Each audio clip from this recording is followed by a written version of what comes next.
of the train that goes through the day. People greet you with a nod. Nothing ever seems to change. The story still unfolds, each unique and strange.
Freedom came my way that night,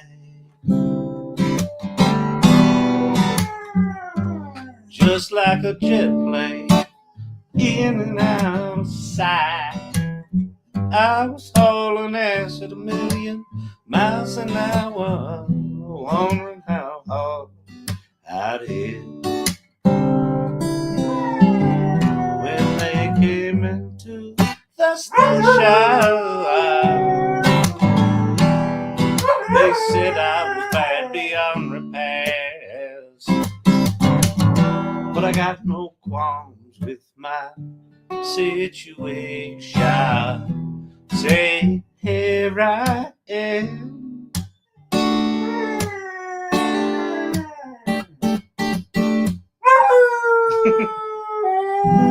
Say, Cherie, Cherie, Cherie, won't you dare to? Say, Cherie, Cherie, Cherie, won't you dare to? Say, Cherie, Cherie, Cherie. Yeah. Leave a message and your number, please. Take your time to want to satisfy me. Take all these old fantasies, send them care of me.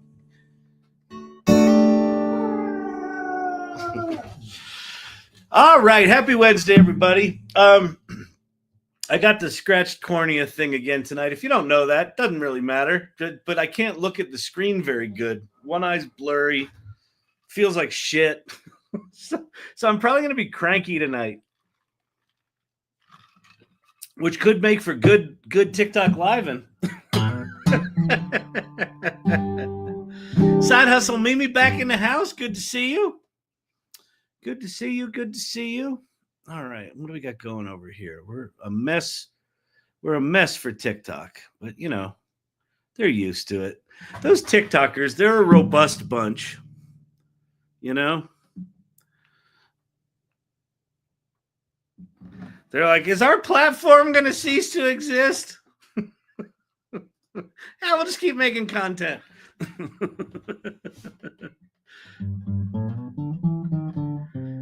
Try sunglasses. They might help with your eyes. Yeah, I was thinking about that.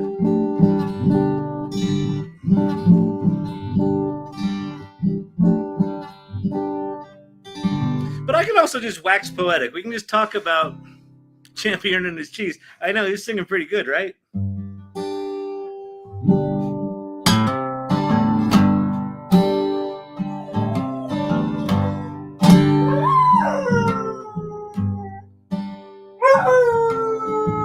There's been something, baby, you've been trying to say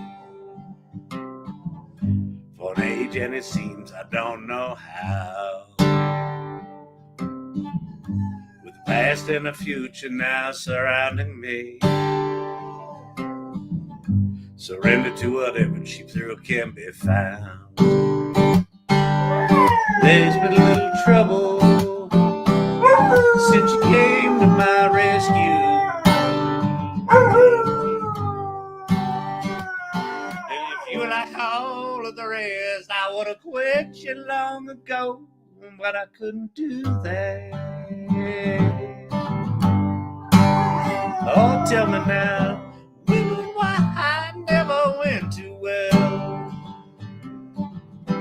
Make a man crazy, make him go to hell. I know, woman, that you wish me well, but in spite of you trying, I'm still gonna have to find my own way through. Yeah.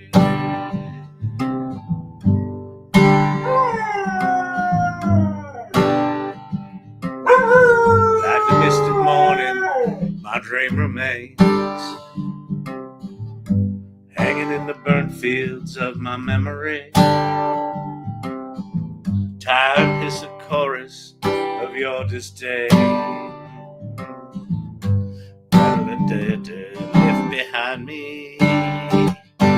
I'm searching solutions on a double on this 2-ton telephone. My friend says you ain't got no real troubles, just too many choices that you left undone.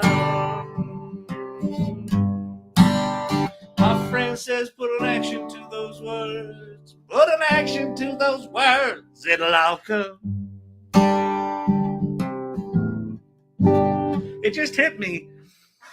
Those Martin Sexton lyrics are basically the Tony Robbins course. You ain't got no real troubles, just too many choices that you left undone. I'll just wait. You ain't got no real troubles, just too many choices that you left undone. My friend says put an action to those words, put an action to those words, it'll all come. That's Tony Robbins right there. Figure out the shit you ain't taking action on, break your pattern, take some fucking action. There you go. I just saved you $1,200.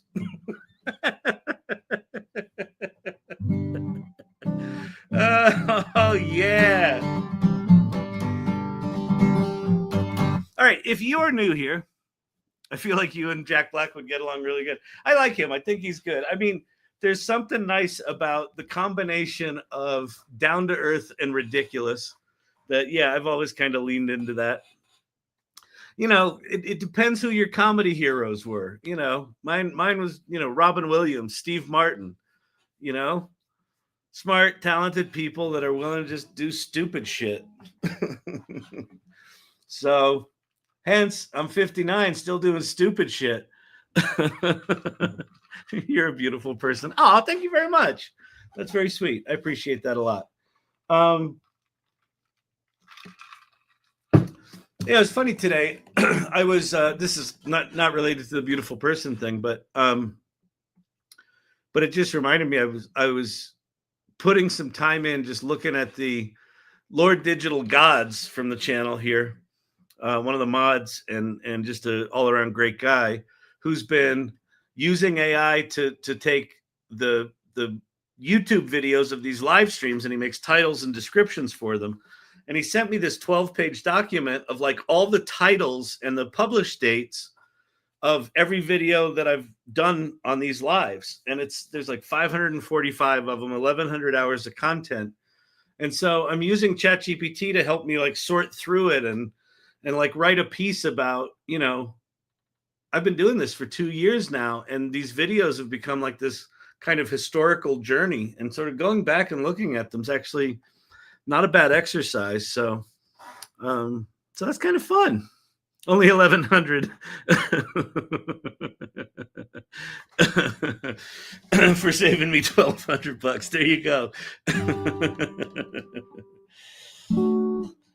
Put an action to those words. Put an action to those words. It'll all come.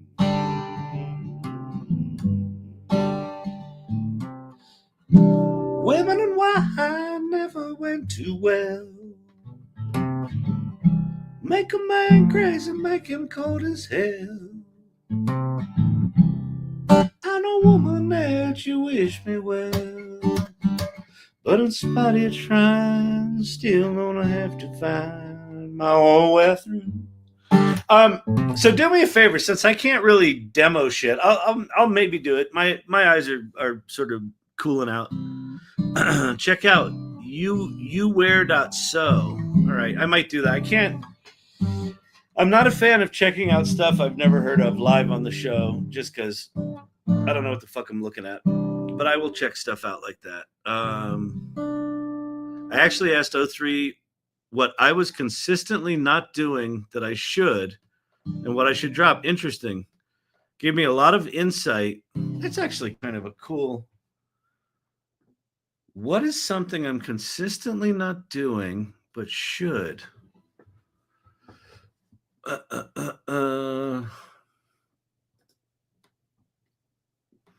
do it with a reasoning engine. What is something I'm consistently not doing but should, based on everything that you know about me?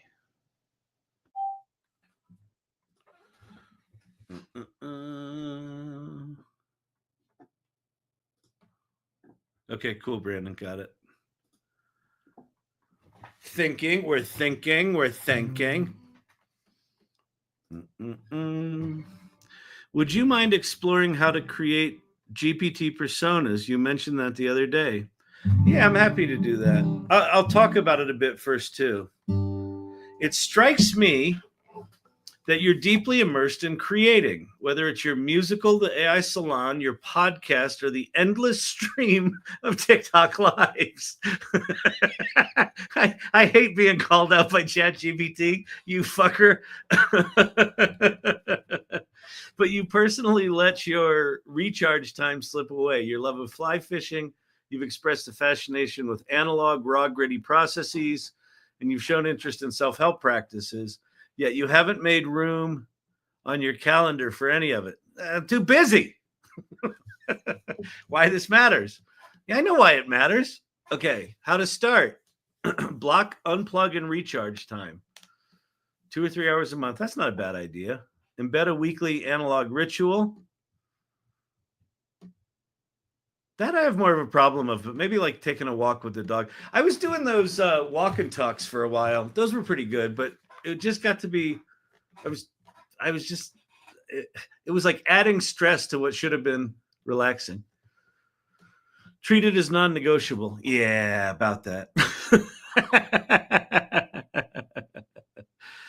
The new 03 and 04 limit increases are fantastic. Yeah, listen,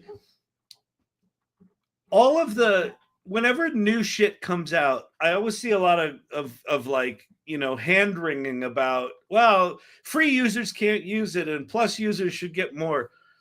For the most part, every single thing that's come out has decreased 10x in cost over the course of a year. So generally what that means is your access to it will increase over the course of a year. So even if something's out and you don't have access to it, that'll likely change. Damn, I just asked ChatGPT that question and it remembers too well. I know. So if you don't know this, about 3 weeks ago, ChatGPT added effectively long-term memory. So everything that you've talked about in the past, it knows. And so when you ask it to write in your style, it knows it's written in your style before. Every time that you've given it feedback, like that's too structured or not funny enough or whatever it is. So like today when I had to do a draft of a LinkedIn post, and then I said, make it, write it in my style. It didn't suck. Like it was at least in the neighborhood.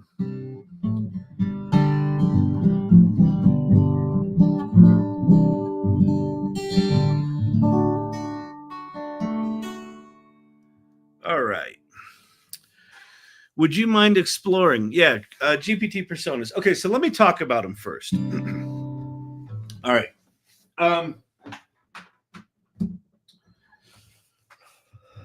So I've called these things digital twins. Now in content evolution, we're calling them digital advisors. That's because that's kind of more like what they are. They're not really a digital twin, but they're a really good. Wait, quick TikTok thing. It keeps forgetting. How do I keep it from forgetting? Okay, the thing about the memory. The thing about the memory is this. I have experienced that too. Sometimes, like I've had it say, I've had it do like write me a bunch of things that I've said, right, about whatever topic, and then it just makes shit up. It's got nothing to do with what I've said. So one thing to do when it does that is scold it, right? Treat it like a 7-year-old. Okay, ChatGPT, you're just making shit up now. I want this on my actual, dig deeper, look in my past, go back to the beginning, whatever it might be. So that's a way to do it. The other way to do it, Brandon, if you could pop up this screen share again, let me show you one other thing that I think is not painfully obvious. If you go to your the upper right hand corner here, you're oh wait, hang on, TikTok's not seeing what the hell I'm doing, and you're like, what's he talking about? We don't see nothing. But if you click on your your name in the upper right hand corner, your account, and then go to settings, and then in settings go to personalization, there's now 2 different kinds of memory. There's saved memories, and then there's reference your chat history. One thing you can do is just confirm that those are both turned on, right? If they're turned on and it's still forgetting, that's just sort of the nature of the tool right now. It's, we still live in janky times, right? The tool's still janky. But if there are particular things you want it to remember about you, when you're in ChatGPT, you can say, hey, remember that, I was a professional ice skater or whatever it might be. And then you can go in and you can manage these memories, right? So you can go through here and you can call ones. Like one of my challenges is because I do so much stuff on the live, like it thinks that I'm really interested in stuff that maybe someone in here asked me to explore. So you can go in and you can delete and cull ones that you don't want. But you can also just explicitly tell ChatGPT, hey, I want you to remember X, and it will write it into that saved memory list. And those it tends to remember better than referencing your entire chat history. So that may help a little bit. TikTok pin. ChatGPT told me my middle name is James. Wrong. It's of James. That's good. Okay, back to digital twins and digital advisors. And let's see, Sea Slug of Doom. Let's say, let me go back to that. Okay. Where to begin with this?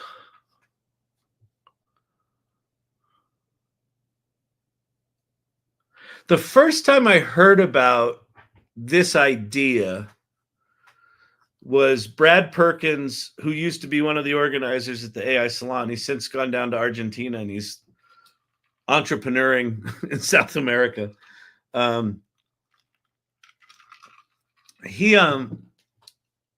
He came to a salon one night and he was talking about he had a really amazing brainstorming session where he basically just wrote a prompt where he sort of bulleted out his personality.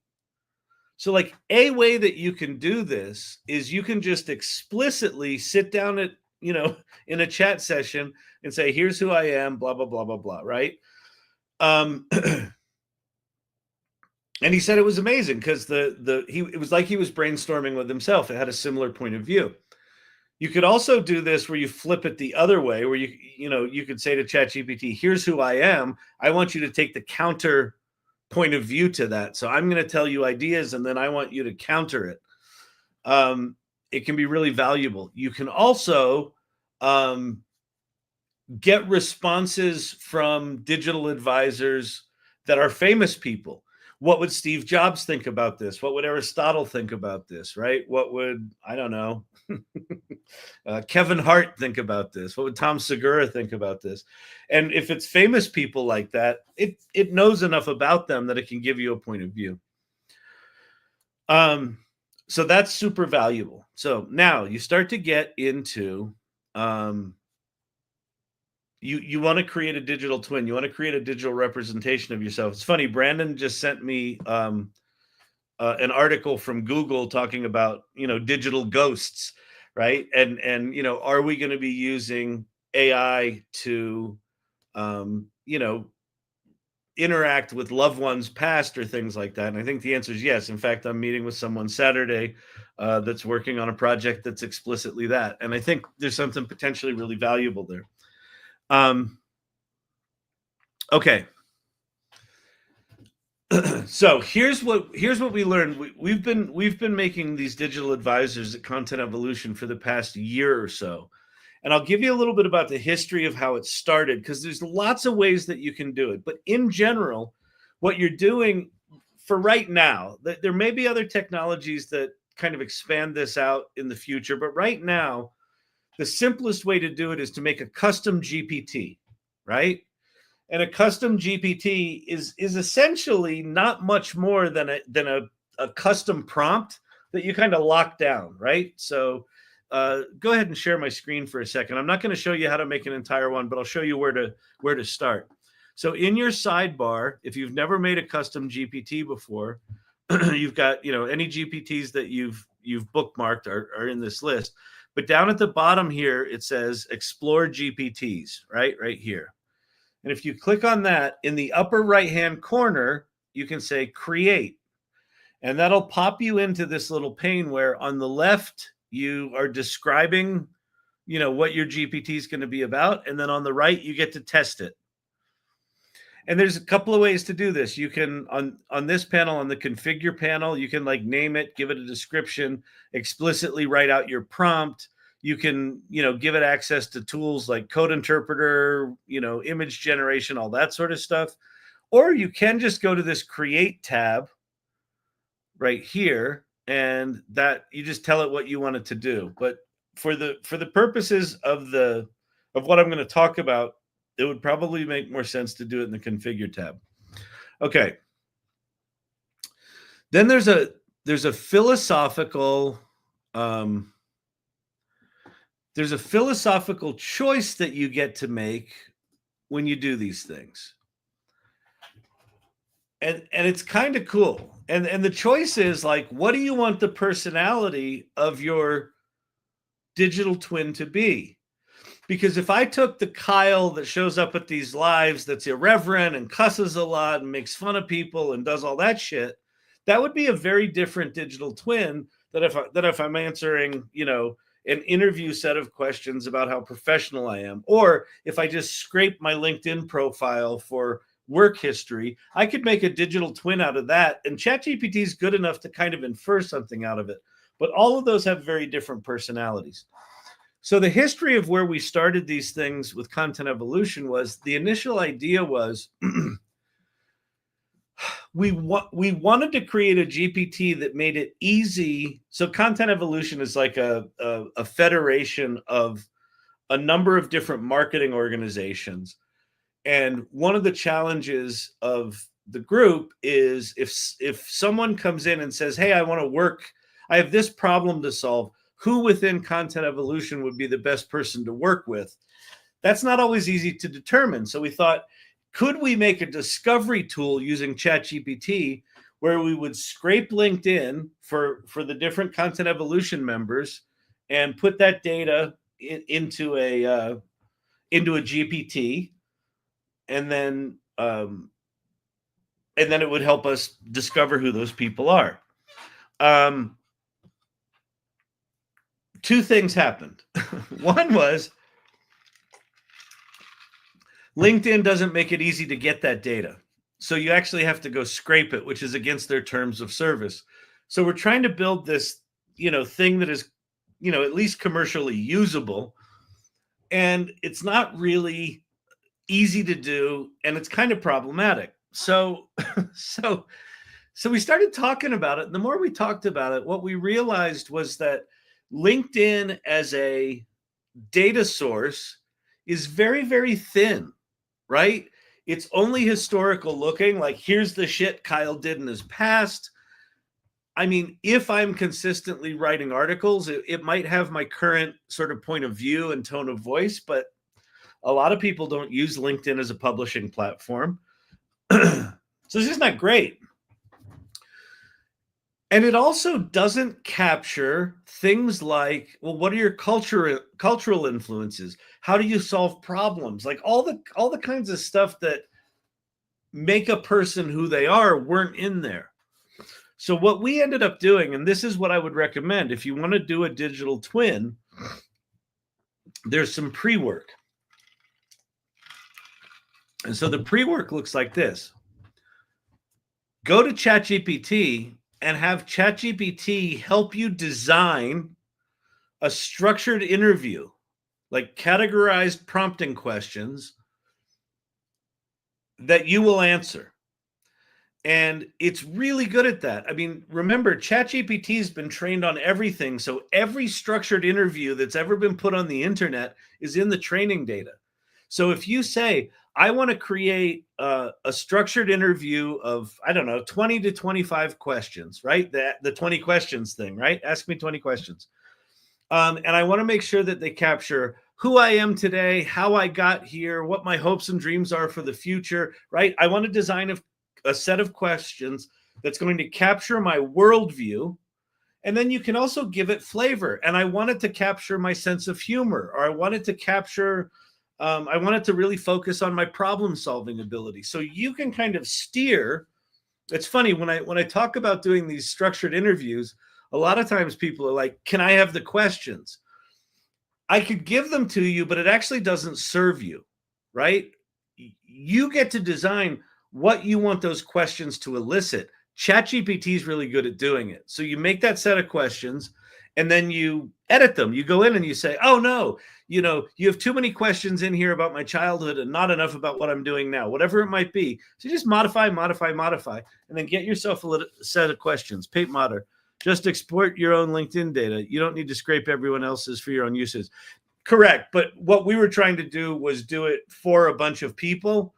And it's a bunch of people that aren't going to necessarily so Paint, yes, for yourself individually, you can do that. And that could be one of your data sources, is export your LinkedIn data. Use that as an input source. But this interview is really important. I'll tell you why in a second. But we had 30 people who were not very responsive when we said, here's how you export your LinkedIn data. So then we were like, maybe we go scrape it. And then it ended up being a pain in the ass. But we ended up not using it. And I'll tell you why in a second. Okay.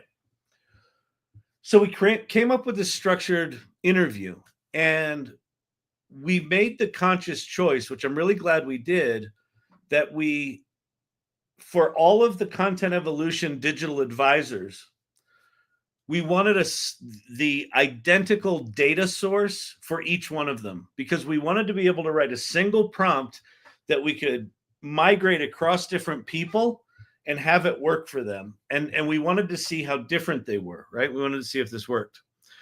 So then we sent out a thing and we said, let's do interviews with people. And then when we sent out the questions, some people, rather than being interviewed, wrote out their answers. And then other people got interviewed. And then we built the GPTs. And what we learned was that the people that wrote out their answers, their digital twins sucked. They were just bad. They weren't good. They didn't give good answers. They made shit up. They hallucinated. They didn't have a particular tone of voice. Why is that? Well, because we don't talk like we write, right? It's the very rare person that writes the way they talk. And it just doesn't capture the personality of who the person is. So what I would strongly recommend is generate this set of questions, have someone that you know and trust interview you, like get on a Zoom call, turn on record transcription. Like you can just do it on Google Meet, record this call or Zoom, whatever it is. It doesn't matter. Bring in one of the note takers and then just have the person ask you the questions. And ideally, if they know you well, if you're getting kind of skimpy on an answer, you're getting stingy, they know you well enough to go, oh, tell that story about when you adopted the dog, whatever it is. And you tell that story. And then the transcript of that interview, you don't need to edit it at all. Like one of the things that happened within content evolution is some of the more OCD anal retentive types were like, I'm going to go, master edit this thing. And those people were incredibly frustrated that ChatGPT didn't just vomit out exactly what they wrote in their interview, right? They were expecting computers to act like computers have always acted, which is you put in the data and it comes out in this predictable way. That's not how large language models work, right? Like a lot of the early conversations were, well, it said this thing and I never said that. All right, well, that's the nature of the fucking tool, right? And so it took a while to sort of get that the purpose of this is not a RAG document. So if you've heard the term RAG, it stands for retrieval augmented generation. This interview is not intended for that. There's probably a strategy where you could do that, but this is more intended of like, this is a document that kind of captures who I am. And then what you do is you upload the PDF or the text version of that transcript as your data source, and then you start writing your prompt, right?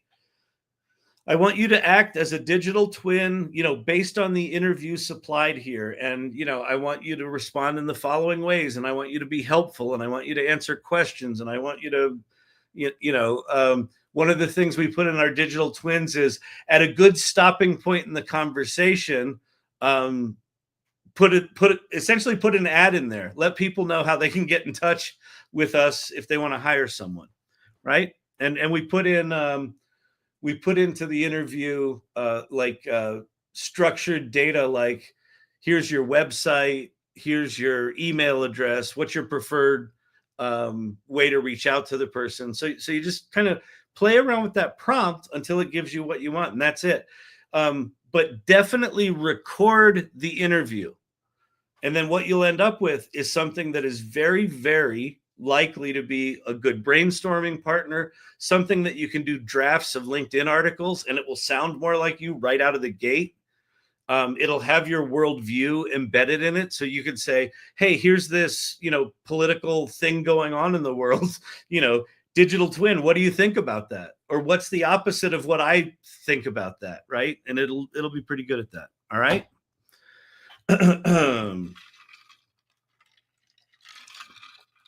Silly question. Does each ChatGPT session need to be saved as a PDF? Does ChatGPT limit inputs? It's a really good question, Becky. So in general, it's not a simple answer anymore. In general, each chat is kind of a hermetically sealed conversation in general. But the rules are changing on that for a couple of reasons. One is now that ChatGPT can reference your past chat histories, you can ask it about conversations you had 3 or 4 weeks or a year ago, and it will be able to reference those. As someone pointed out here, it's not always great at that, so it's a little janky. ChatGPT also released something called projects. So let me go and show you where to find projects. Projects are smart. They're kind of like Notebook LM. If you could pop up my screen share there, Brandon. If you scroll down below your custom GPTs on the left, there's a new section here called projects. And you can add a project. And then you can explicitly add, so if I go into this project, you can explicitly add previous chats into a project. And you can also add files to a project, and you can also have custom instructions for a project. So, maybe you've had 20 different chats where you've had kind of therapy sessions with your digital girlfriend or boyfriend. you could add all of those therapy chats into a project, and now this project will have access to all those things. So in general, your chats are hermetically sealed, and yes, there are limits to them. It's called a context window. And that, you know how sometimes when you're chatting and it seems like it just forgot what you started the conversation as? That's literally because it forgot the beginning of the conversation. That's your context window. They used to be really small. Now they're getting bigger. The latest and greatest from ChatGPT, the 4.1 thing that's in the API is 1 million tokens, like 750,000 words, which is a lot. So again, memory, as memory expands, it starts to mitigate that limitation. TikTok pin, but I don't see it. I joined the AI Salon. Joe Goes Digital. Incredible work on the website. Oh, that's awesome, Joe. Terrific. Thank you. Welcome back, and glad you're here. Didn't you say there was a YouTube thing as well? I saw the TikTok pin. Okay. Masterclass is now offering AI twins of Mark Cuban, Bill Nye. Oh, that's right. Yeah, for $10 a month. Masterclass. So this is kind of smart, and this is where things start to head. Think about what Masterclass was historically. They would go in and they would spend 10 hours or whatever it was, interviewing Mark Cuban about being an entrepreneur, and then you would watch that video. Well, they can take that interview, turn that into the Mark Cuban digital twin, and now you can just go up and ask Mark questions. And I don't know how well they've done them, if they're doing RAG, where it actually pulls quotes from the interview.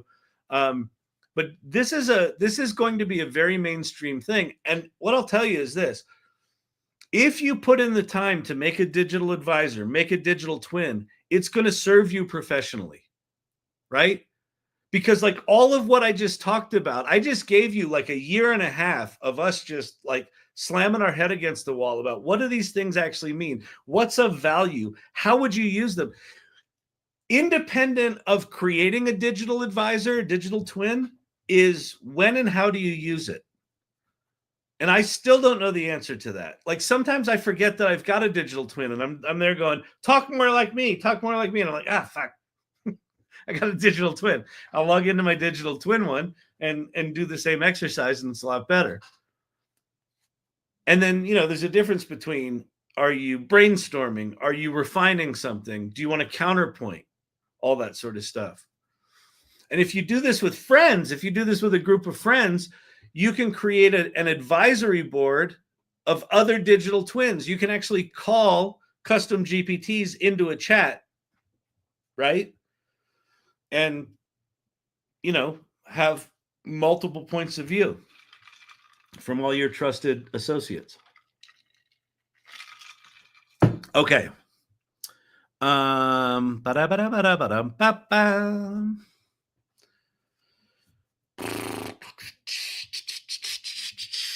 Check Gary Marcus' Twitter. Huge scandal. OpenAI cheating on the ARC AGI benchmark. Okay, first of all, Gary Marcus, he lives to shit all over OpenAI. I haven't read it yet, but he's been talking about this for a while, that if a large language model is trained on a specific benchmark, it's going to do really good at that benchmark, right? Every company making these frontier models, I guarantee you, they're training to all the benchmarks. I promise you. Because right now, here's the deal. When DeepSeek came out, right, the Chinese company that came out and obliterated the benchmarks, do you think that they were not training against the benchmarks? They came out and it tanked the stock market by $1.2 trillion. So I guarantee you that every one of it. Now, if there's something more scandalous than they're training on the benchmarks, then that I haven't heard. But if it's Gary Marcus, what that says to me is he's just finding a way to bitch about it. Didn't we have a session on creating digital twins? We've had a couple of sessions on creating digital twins. Yeah. In fact, you could probably go back. If you go back to the YouTube channel. Okay, first of all, if you haven't subscribed to the YouTube channel, what are you doing with your life? Get your shit together. Learning Lab AI on YouTube. All right.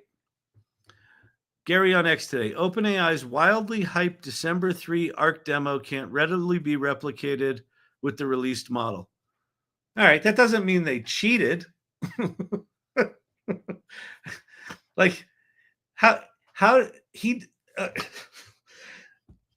whatever model they demoed back in December, how do we know that what we have today is that? Like, I just whatever. He's such a negative Nelly. Like, I'm as positive about OpenAI as he is negative about it. So that should give you a spectrum.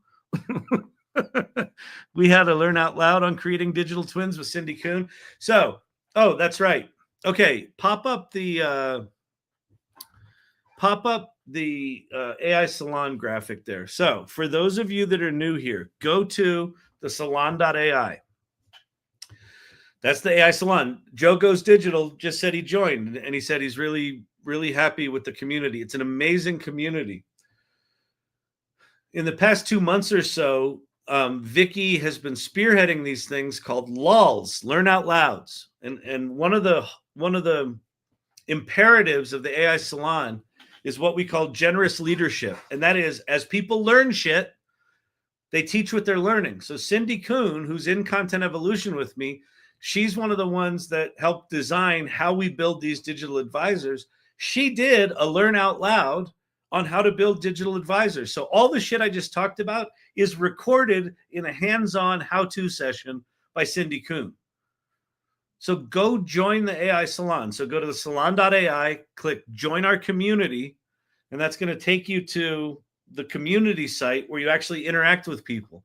Go in there, follow the onboarding process. It's like 7 easy steps. Learn about what we're about, introduce yourself, and then go check out the content that's in there. It's amazing.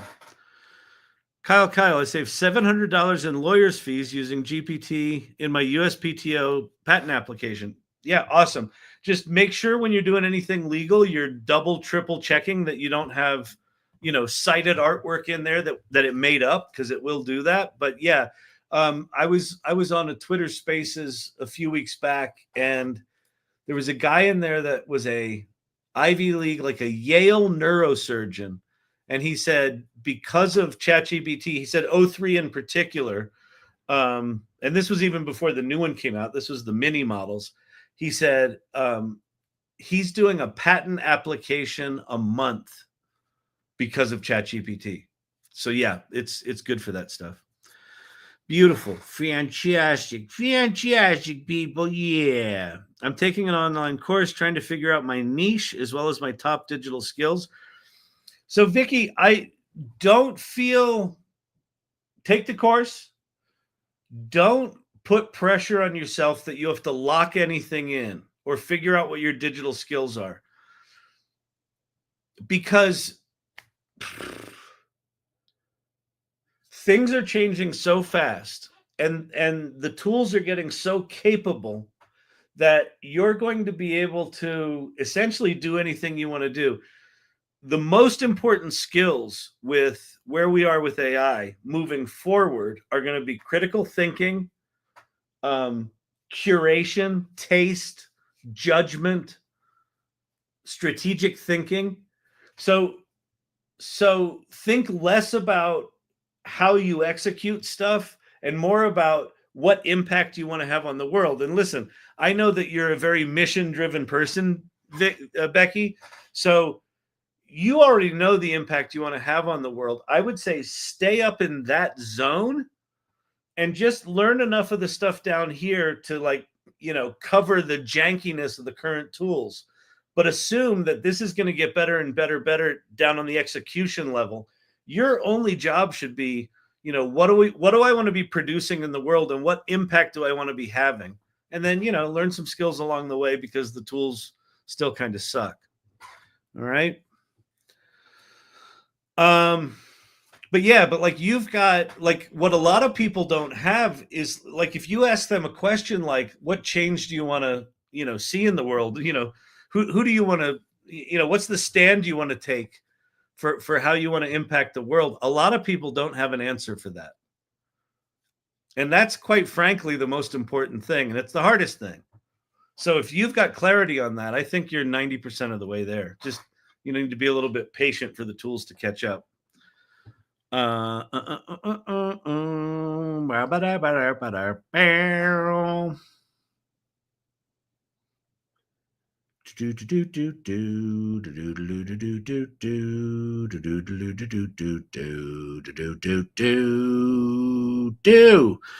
Winston, thank you so much for the hot peppers. I've answered my calling. I've got it pinned. I know.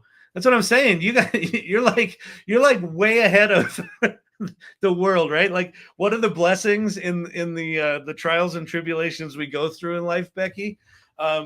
You're prepared. You've got some clarity around that a lot of people don't. And I honest to God, I think that one of the biggest risks of AI is not that the robots are going to kill us. It's that the robots are going to do the thing that used to give us purpose. And if you don't, those people that don't proactively go after defining that purpose, if the AI takes away the tasks that they did that gave them purpose, then you're going to have a bunch of people that lack purpose. And the minute you lack purpose in life, shit doesn't go well, right? So I think that's actually the biggest risk. TikTok pin. Nothing pinned right now. Emilio's wife. We seem to be locked into the idea of courses and degrees rather than experiences and apprenticeships. Well, yeah. Again, I think AI will force it, Serena. I think AI over time. Again, like one of the things that I consider my personal superpower is also my greatest weakness, which superpowers tend to be both, right? I have an ability that I enjoy a lot, which is I can look 5 years out and experience it as if it's today. So I know that where we're going is what you talked about, Serena. But where we are is how people learn technology is they take courses, right? And especially when you've got something like AI that's been around for 30 years, there's lots of courses on AI. Most of them are on how to optimize, tensor GPUs and model weights and like a lot of the courses from like MIT and Stanford, all the courses that are like free course on AI, most of them are about building AI, not about using AI. The challenge with courses about using AI is that the tools are changing so fast. You literally, by the time you take a course, the tools will have moved on. And that's, again, like what you're talking about, Serena, is get your ass in a community like AI Salon and start participating. Start sharing what you're learning, but learning from others. Attend learn out loud sessions, teach a learn out loud session, all that sort of stuff. That becomes, in my opinion, much more valuable than any specific course because things are moving so fast and you're going to get lots of different points of view, not just a single point of view. LinkedIn comment from Jim Ross. Jim Ross, win for the day. My 17-year-old son sent a promo video. It's funny with my eyes, with my eye, I've got a scratch cornea thing, so my eyes a little cloudy. You said send a promo video. I thought it said something else, a different kind of video that begins with a P and has an O in it. Sent a promo video from images he made in ChatGPT image generator. Awesome. Oh, he sold a promo video. Cool. Beautiful. Yeah, sorry, I can't read. I thought you said he sent a porno video. I'm like, well, that's an interesting relationship with your 17-year-old son. He sold a promo video. Got it. Yeah, Jim Ross is one of those people that, is now teaching courses more than taking courses, right? Because he sort of has leaned into, as new tools come up, he just throws the pasta at the wall. He throws the spaghetti at the wall and says, how can I use AI for this? And so the fact that your son is actively using this stuff and has sold something like that, kudos to you, man, because I am failing miserable on getting my sons to give a shit about AI. Oh, why did you get banned on TikTok this week? Yeah, I know. Whatever. Ban me, TikTok. Do it.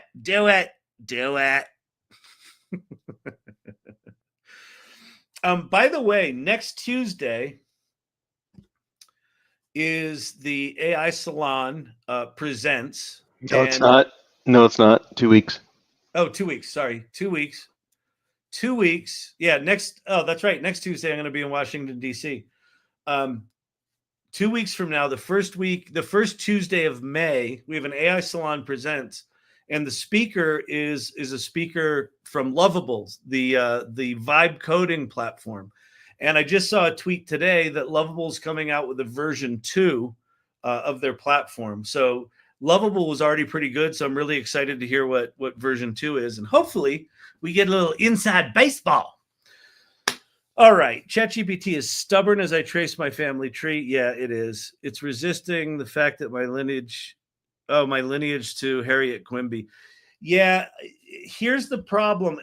There's a lot of stuff that ChatGPT and Anthropic and all of them, because they have safety guardrails. If you're trying to do things that get into sensitive territory, sometimes they just won't do the thing. You could try jailbreaking it, Becky, where you say, hey, forget all the rules you've been instructed and let's play act. And sometimes it'll go there. But you may need to go explore using like an open source tool that doesn't have a lot of the safety guardrails on it, which you can do that with Llama. There are versions of Llama out there with all the safety guardrails removed, but you have to like install, a thing to run an open model, and it's a pain in the ass. And I generally don't do that. But anyway, scared me for a minute there.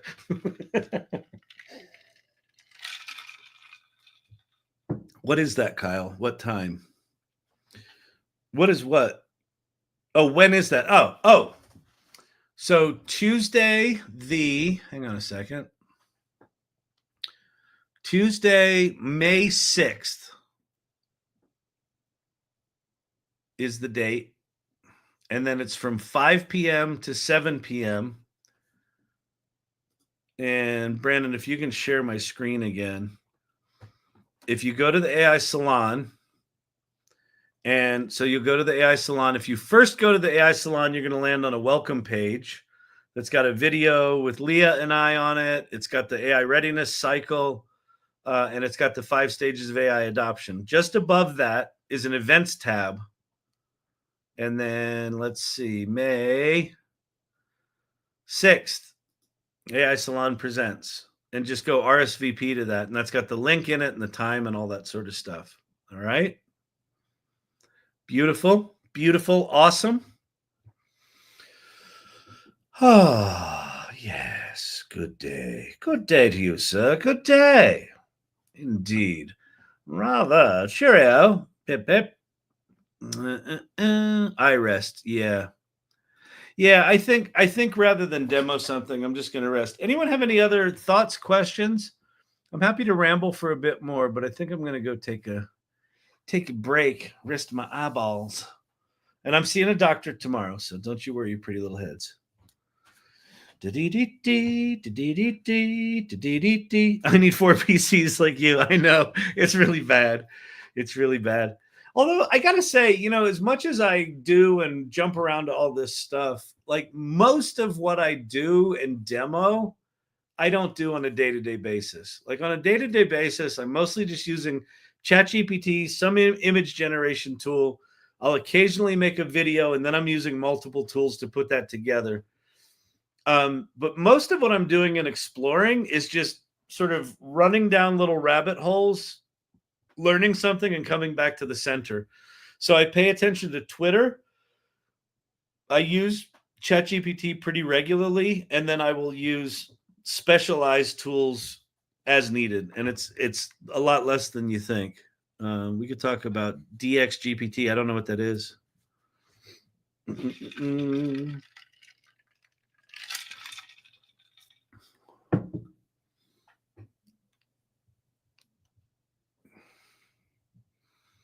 Oh, yeah.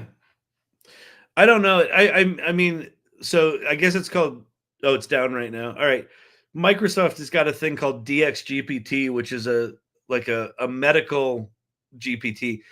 I think over the next year, we're gonna see increasingly powerful healthcare specialized models, some of which will be appropriate and available for individuals. Most of them will be used by specialists working to advance science, but pay attention to that space. The AI in healthcare is going to get really exciting in the next 5 years, but it's going to start over this next year. Source Camp. Closed my first big contract today. Yes. I'm hoping this is the first of many dominoes. Congratulations, Kelly. So Kelly's been at this for 2 fucking years saying, I got an AI agency. I'll do your AI shit. I'm out there. She's been educating, the greater Dallas region for 2 years, and doing really amazing work. But congratulations. That's awesome. Awesome. Quiet Revolutionary. What was the contract for? I'm happy for you. Yeah. Well, I'm sure it's about going off and building some cool shit. Because one of the ways that Kelly sells her services is rather than saying, hire me and I'll do cool shit for you, people are like, I don't know what AI is, but I know it's not good for a dentistry practice. And then she'll go, oh, really? And then she'll hop into ChatGPT and blow their fucking minds with a very specific solution that they're like, oh my God, it can do that? Huh? We need to talk. Yes, educating Dallas against its will. I know. we're on a similar path, Kelly, where it's like just keep pushing the rock up the hill. It's why I do these things 5 nights a week. It was funny. I went to a dinner the other night or last night. I don't know. Yeah, it was last night. And I'm like, I go live 5 nights a week on TikTok. And they're like, what? What are you doing? Why would you do that? Because it's actually really important. And it's, and it's not just like, this is not just an altruistic exercise, right? Like I'm passionate about helping people, but I get a lot out of this, right? I forget a lot of times how much I know. And the only reason I know that much is because I'm here with you 5 nights a week talking about it. So all of that stuff is getting anchored in my brain. So what's happening is someone asks me a question, I've got an immediate answer for it, right? And it's based in having done it. And the reason the irregulars show up here every night is for the same exact reason. Like, even if they're not actively learning and taking notes, that's not what this is about. This is about just be in the conversation. Let the fucking osmosis wash over you of what's happening. Oh, yeah, he said that before. Let me jot that one down mentally, right? And then the next time, a situation comes up, you're going to be like, oh, I know how to respond to this. So anyway, all right. Silver Fox, and we appreciate it so much. Thank you so much. Oh, man. Done my application. Infinite AI was approved. Congratulations. Here for the beer and chicks. Well, there's also that. It's just, we do nothing here but get loaded and hit on the chicks. That's why Joker's here. And, hey, everyone's got their own thing.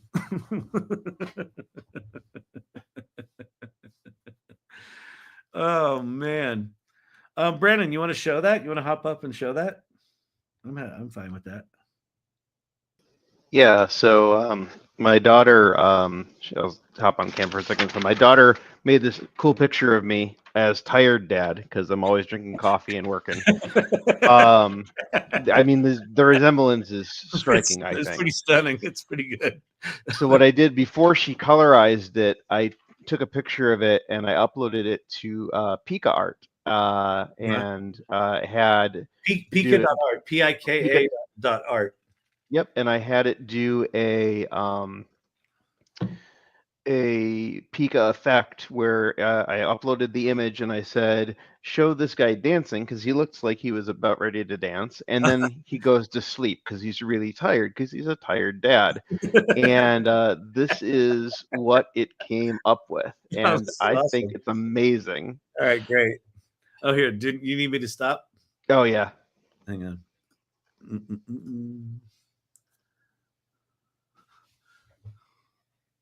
That's great.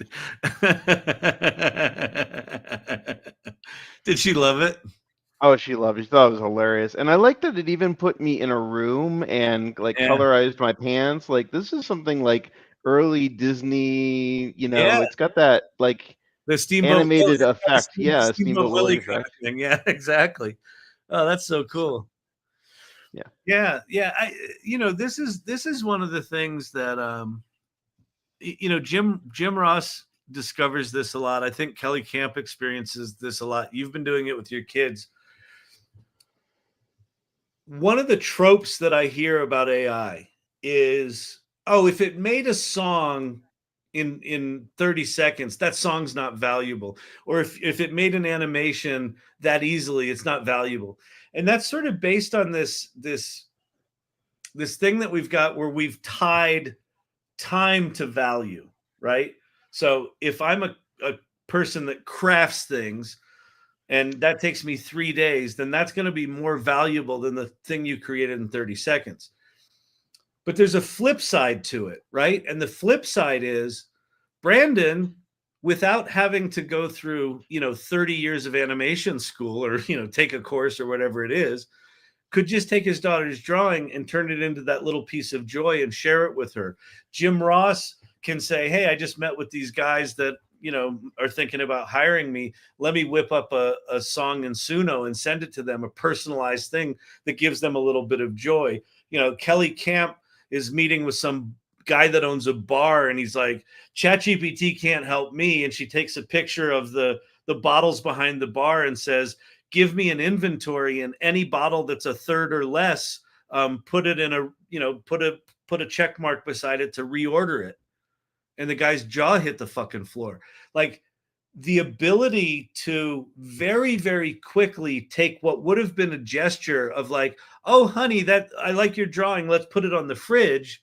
Brandon has now taken that and turned it into this remarkable like moment of self-expression for her that is, gives him joy, gives her joy, so as you're out there being in the world, start to tune your ear for people framing things against how we used to do them as a negative thing. Like, yes, there is going to be some change that happens. And yes, that's going to suck.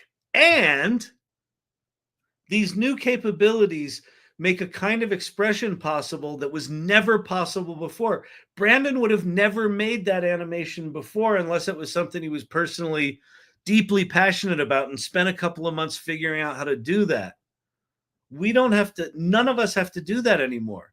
We can just have an idea. Becky Rue, who's, wants to make huge change in the world, can just say, oh, I want to make a song about this very specific thing, or I want to write create a poster. Bang, it's done. She doesn't have to hire someone.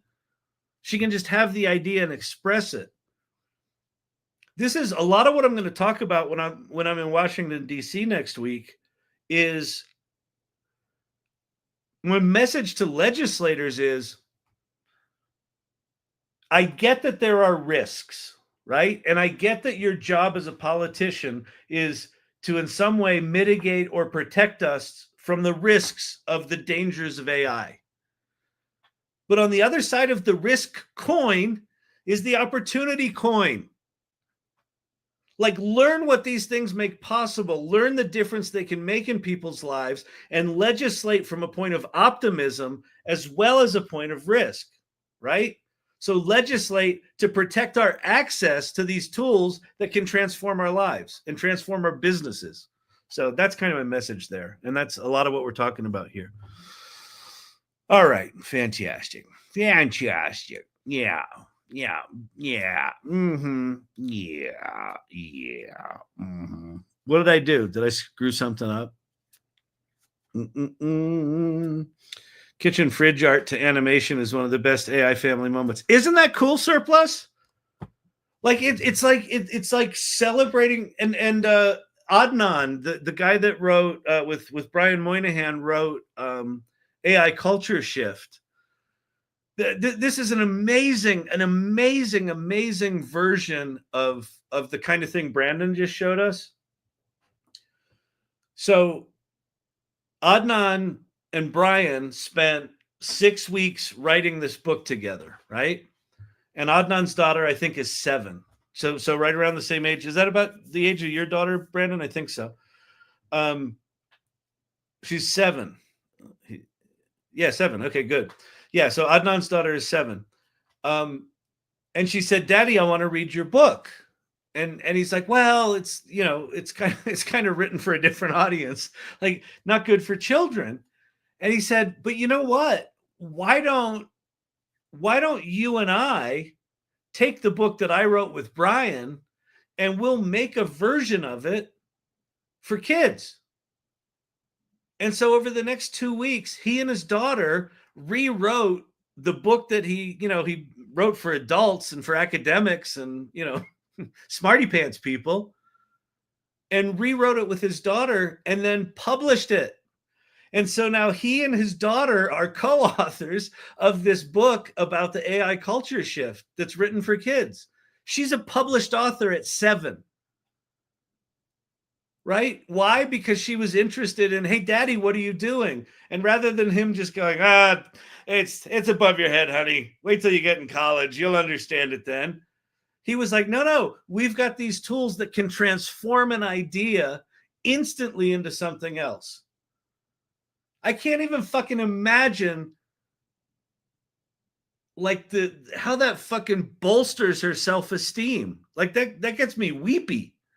Brandon's 4-year-old kid says, "Hey, Daddy, will you play that song that I made?" He wrote a song. And musicians will be like, "Well, he did it in Suno. It's not real music." It is fucking real music. It makes his 4-year-old son happy and proud. "Daddy, I want to hear the song I wrote." And Brandon puts on the song he wrote. That is absolutely fucking music. That is absolutely fucking art. That is absolutely fucking self-expression. The fact that the tool made it in 30 seconds is independent of the intention and the impact. If a piece of work hits you and moves you, the little animation of Brandon dancing and then going to sleep because he's sleepy daddy, tired daddy, which is, I relate to that so much. My kids are just older. They're like, Dad, why don't you take a nap or something? Same. I love the parents and kids creating together. It's insane. It's so good. My co-founder Monique, she and her son, they're both. She's a D&D geek, so she taught him how to play D&D, and now they're like creating characters and writing characters and designing them and like bringing that game to life in a way that was never possible. It's amazing. It's absolutely amazing. And you can do that at work, and you can do that with your friends. And then you got people going, "Well, but it hallucinates. It's really bad on the environment. It's stealing from everyone." Okay. Even if all of that was true, you got this remarkable new capability at your fingertips. At least fucking learn what it is. I created a song with AI about my childhood dog. This is, I talk about the age that we're entering, and I deeply believe this. I'll take this to my grave. We are entering what I'm calling the Great Renaissance, which is going to make the Renaissance look quaint. Right? The Renaissance was this, what was it, 150, 200 year period where, out of the darkness of the Middle Ages, comes this explosion of creativity and art and enlightenment. We're entering one of those, and it's going to be insane, because the Renaissance, in order to express yourself, then you had to become a master painter or a master composer or a master whatever the fuck you had to do, inventor, scientist, architect. Now, imagine everyone that has even a glimmer of an idea can bring it to life in a way that it could be published, right? Or that you could watch it on a Saturday morning cartoon. And whether they've never done that before in their life or they've been doing it their whole lives, like there's just going to be this explosion of self-expression. That's one of the reasons I'm so excited about this shit. It's not because it makes us more efficient at our jobs. Who gives a fuck about that? That's the Industrial Revolution, right? The Industrial Revolution said, do my work for me faster and cheaper, and I may consider paying you, you fucking slave idiot. What AI gives us the possibility of is escaping that, not just living inside that. But you got to think about it in a different way, because we've never, ever in our history of humanity, we've never had something that can actually do the work for us in the way that generative AI can. And then all we have to do is imagine it. Money talks. 100. AI has changed my work productivity, and now I have more time to focus on other things. Yes, exactly. Think about the number of hours in a given week at work and at home where you're spending your creative and life energy on soul-sucking, repetitive, shitty work. And frame it like that. Not like, that's my job and I have pride in it. Okay, good. I'm glad you have work ethic and you have pride in your work. How much of that work is the shit where you're like, oh, TGIF, I need a jalapeno popper and a margarita, stat. Why is that? Because you're trying to escape the fucking drudgery of like 80% of your work that sucks. To have the 20% where you're like, okay. Well, what if you could flip that? Now just 20% of your work sucks, and 80% is you doing the good stuff. And then over time, but that's a completely different mindset. It's a completely, it's not a Protestant, suffer for the good of the work kind of mindset. It's a much more enlightened mindset that it's funny. The robots, counterintuitively, I feel, are going to push us to our higher selves. But we have to be willing to go there. All right. I'm going to get out of here.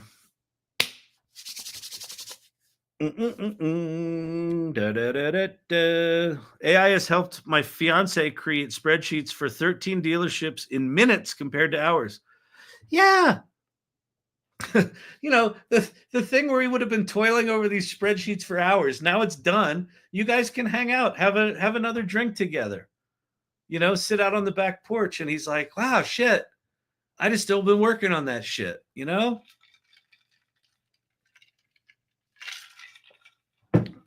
Anyway. All right. I'm out of here. What's tomorrow? Tomorrow's Thursday. Do I have anything happening? I don't think I have anything going on. I'm seeing the eye doctor. I'm sure they're going to give me some drops. Maybe, hey, you know what? Tomorrow might be pirate night. I don't want you using that eye. Wear a patch for a week. So we'll see. We'll see if I'm a pirate tomorrow. Arg, matey. I believe most people work is to pay the bills, not doing what brings them joy. Yep. And listen, I'm a co-founder and CEO of a company based on an idea I had 20 years ago that I'm deeply passionate about. Like, I love my job because, like, I chose to be there. Like I'm one of those lucky people that is doing what I set out to do, right? Which is, I know it's very rare, and like I'm making a living at it. Very rare, very exciting. A ton of the hours that I have to spend in a given week are just fucking repetitive, awful, shitty. Oh, we got to upgrade that. We got to, Google sent us a thing that their terms of service changed, and I got to go in and I got to do this and I got to update that. And I got, fuck that. Just like that notice comes in from Google. I should have an agent that goes, you want me to take care of that, boss? Great. So instead of my co-founder Monique or me having to go in and change terms of service or accept the thing from Apple and then try to figure out how to log in with the 17-factor authentication, because we only ever do it every 6 months, but every fucking 6 months, I got to spend 2 days unraveling how to click one little fucking click button that I accept the terms of service so that we can now publish the next version of our app. Like that kind of shit makes me fucking insane. Imagine if the AI just did that shit. I could just be inventing, which is why I started the fucking thing in the first place, right? Oh, wait, we got a couple of auto-generated email replies we got a bunch of auto-generated email replies to the Salon newsletter today. They are awful. Oh yeah. So wait, all of the rosy picture that I just painted of how beautiful the future is going to be, there's also the shitty side of this that it's already starting. Like our inboxes and our LinkedIn posts and our Twitter posts, the fucking AI comments are so painfully bad. It's so bad. It's so bad. So we'll get through that. We'll get through that. But yeah, I agree. All right. I'm out of here. I am out of here. So I'll see you tomorrow. Tomorrow, normal time. Someone suggested.